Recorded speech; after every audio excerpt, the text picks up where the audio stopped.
노인 인권이란 무엇일까요? 우리는 운동하며 건강한 삶을 살고 손주도 돌봐주고 일도 할 수 있습니다. 또 새로운 것을 배우기도 하고 아플 때는 돌봄도 받는 등 노인 인권이란 결국 노후에도 인간답게 생활할 권리를 말합니다.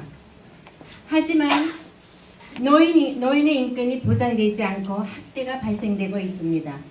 노인 학대 발생률을 보면 2009년에 2674건에서 2012년에는 3424건으로 매년 증가하고 있습니다.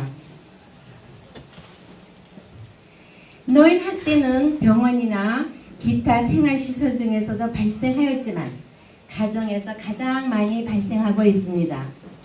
그렇다면 가해자는 누가 가장 많을까요?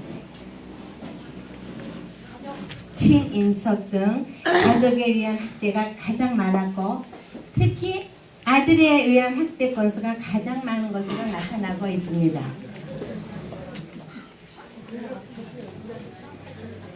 그럼 노인 학대 유형은 어떤 것들이 있을까요? 노인 학대 유형별 발생 건수를 보면 방임이나 신체적 학대도 많았지만 정서적 학대가 2000여 건으로 가장 많았습니다.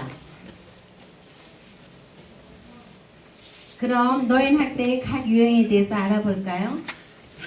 6가지 유형을 영상으로 보여드릴 건데요. 먼저 신체적 학대부터 영상을 통해 보겠습니다.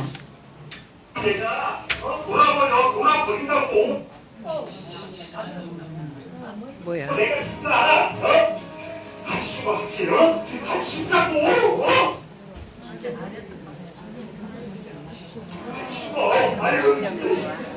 신체적 학대란 노인을 폭행하는 행위는 물론이고 신체적 해를 가져올 위험성이 큰 행위로 노인을 위협하는 행위, 노인의 신체적 생존을 위협할 수 있는 행위 등이 해당됩니다. 신체적 해를 입히지 않았더라도 노인의 신체를 강제적으로 억압하거나 제한된 공간에 강제로 가두고 출입을 통제하는 행위도 신체적 학대 행위입니다. 또한 노인이 원치 않거나 수행하기 힘든 노동을 하게 하고 약물을 사용하여 노인의 신체를 통제하거나 그로 인해 생명을 저하하는 행위도 신체적 학대 행위가 됩니다. 다음으로는 정서적 학대를 알아보겠습니다. 나이 드신 분들은 남들은 다른 집들은 다 돈도 있어서 막 아저씨 가던 거 알아. 왜 무시하고 이래요. 그다음에 뭐 해주겠다고. 노인을 위협하거나 협박하는 언어적 표현이나 감정을 상하게 하는 행동을 하는 것은 사회의 일원이자 존엄성이 지닌 인격체로서의 노인을 정서적으로 학대하는 행위입니다. 내가 밥을 안 줬으니 뭘 알았어. 특히 위협적인 폭언이나 마음의 상처를 주는 행위들은 정서적 학대 중에서도 가장 많이 보고되고 있는 사례들입니다. 또 노인과의 접촉을 기피하는 행위로 말미암아 가족의 일원으로서 노인을 소외시키거나 사회에서 격리시키는 행위도 정서적 학대에 해당합니다. 모니터링을 해야지. 뿐만 아니라 노인에게 지속적이고 친숙한 사회관계 유지가 중요함에도 불구하고 이를 저해야 하는 말이나 행동은 노인의 사회관계 유지를 방해하는 행위이므로 정서적 학대가 됩니다.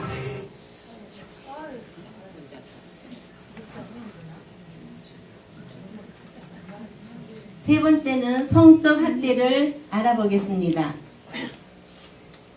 성적 학대란 노인이 성적으로 강제적 폭력 또는 행위를 겪는 것, 그리고 노인에게 직접적인 성관계를 강요하는 것은 아니지만 학대 행위자의 행위로 말미암아 노인으로 하여금 성적 수치심을 갖게 하거나 느끼게 하는 행위를 말합니다. 특히 노인이 겪게 되는 성적 수치심은 학대 행위자가 노인에게 의도적으로 행하는 행위뿐 아니라 성적 학대에 대한 이해 부족이나 부양중, 부주의로 인해 노인에게 성적 수치심을 유발할 수도 있습니다. 특히 성적 학대의 경우 다른 유형에 비해 학대 행위자와 피해자 모두 사실을 은폐하려는 성향이 두드러지므로 신고 의무자들의 각별한 관심과 참여가 필요합니다. 네 번째는 경제적 학대를 알아보겠습니다. 경제적 학대는 노인의 의사에 반하여 노인으로부터 재산 또는 권리를 빼앗아가는 행위로 경제적 착취, 노인 재산에 관한 법률 권리 위반, 경제적 권리와 관련된 의사결정에서의 통제 등을 하는 행위를 말합니다. 경제적 학대 행위는 노인 본인의 동의 없이 소득이나 재산, 임금을 가르치는 등 노인에게 경제적 손실과 고통을 안겨주는 행위를 말합니다.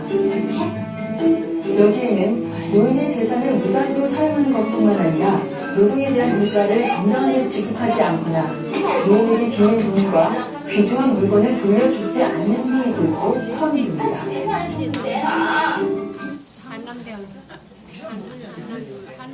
옛날에는 고려장이라는 풍습으로 여겨진 적도 있었지만 현재는 유기라는 학대의 한 유형 속에 속하는데요.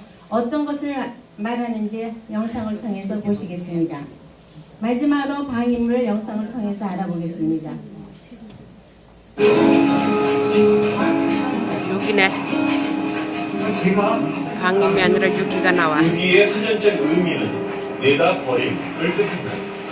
노인학대 유형에서 유기의 본질적 의미는 보호자 또는 부양 의무자가 종래의 보호를 거부하여 그를 보호받지 못하는 상태에 두는 행위입니다. 학대 피해 노인 스스로가 개입을 거부하게 되면 현실적으로 현장에서 도움을 드리는데 어려움이 많습니다.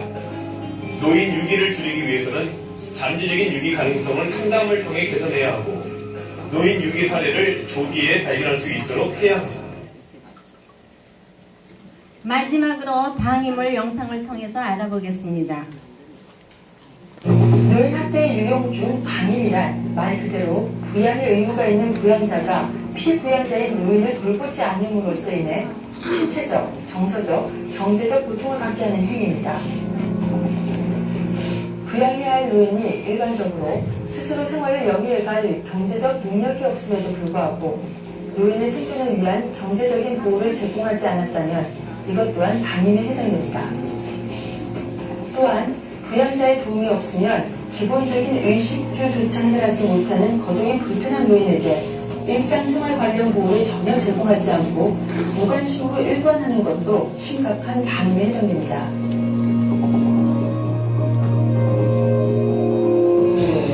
의료 관련 요구가 있는 노인에게 의료적 보호를 제공하지 않는 행위 역시 방임입니다.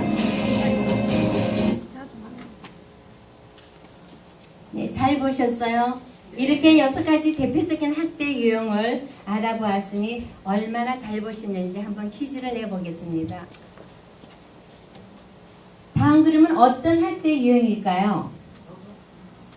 어머니. 네, 어머니를 버리는 거죠. 유기라고 합니다. 네. 다음 그림은 어떠한 학대 유형일까요?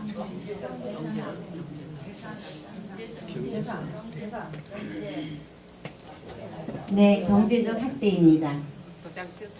자, 이 그림은 어떻습니까? 노인이 아프다고 손을 내미는데 부양자가 관심이 없네요. 네, 맞았습니다. 방임입니다. 우리 사람들 똑똑하다. 네. 그러면 이거는 어떤 학대일까요? 약을 주는데도 노인이 거부를 하고 본인의 몸을 돌보지도 않고 술, 담배를 하시고 입을 것과 먹을 것을 주시는데도 싫다고 하네요. 이거는 자기 스스로 자기를 방임하는 거라 그래서 자기 방임이라고 합니다.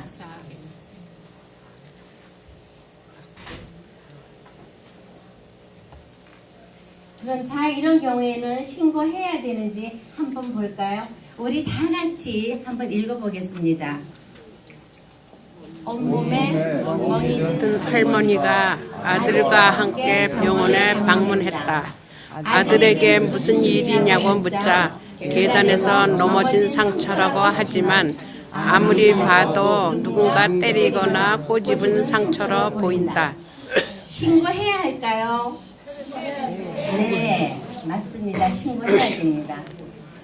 특히 병원이나 시설에서 종사하는 사람들은 법의 신고 의무자로 정해져 있고 신고를 하지 않으면 300만 원 이하의 과태료를 부과합니다. 하지만 실제 신고 접수를 보면 신고 의무자에 의한 신고보단 우리처럼 비신고 의무자인 신고 비율이 훨씬 높았고 그렇기 때문에 우리가 학대를 바로 알고 신고 방법을 잘 알아둬야 합니다. 그러면 신고는 어떻게 해야 할까요? 전화, 방문, 서신, 온라인을 통해 가능하고 신고 전화는 1577-1389로 하면 됩니다. 일상에서 빨리 구해주세요 라고 생각을 하시고 1389를 외워두시고 제가 1577 하면 1389를 외쳐주시면 되겠습니다. 1577 1389 네, 잘하셨습니다. 꼭 외워두시고 신고 내용이나 신고자의 신분은 법으로 비밀 보장을 하고 있으니 비밀 사항을 노출할 사람은 처벌을 받게 됩니다. 피해 상황에 처했거나 목격을 하시면 반드시 신고하셔서 노인 학대 예방에 앞장서 주시기를 바랍니다. 감사합니다.